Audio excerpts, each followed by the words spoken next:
તો કદાચ એવા ગુરુની કદાચ એના બોલનું એના વચનની કદાચ પાલન કરી દે, પોતાના જીવનમાં ઉતારી છે તો પરમાનંદનો અનુભવ થાય એવું મેં માં થોડો ઘણો અનુભવ કરી લીધો.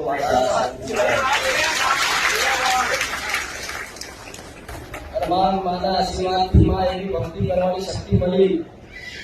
ત્યારે હું ધારામાં હતો ત્યારે માં તારા પારે હું મારી જોડે બાઇકના પેટ્રોલના પૈસા નતા, એવા સમયમાં હું તારા પારે આવ્યો અને મારી મા ઉપર મને એવો ભરોસો હતો, મારી બહુચરજી પર એવો ભરોસો હતો. મને જે બતાવશે માર્ગ, મને જે માતા મને જે જગ્યાએ લઈ જશે એ સત્ય જશે, મને એટલો મારી મા પર ભરોસો હતો.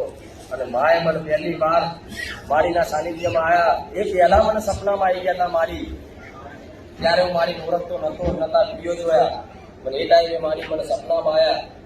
ચુંદડીવાળા માતાજી સપનામાં આવ્યા. હું એમના ચરણ સ્પર્શ કરું છું, આવું મને સપનું આવ્યું. મેં મારી માને પૂછ્યું, માં કોણ છે?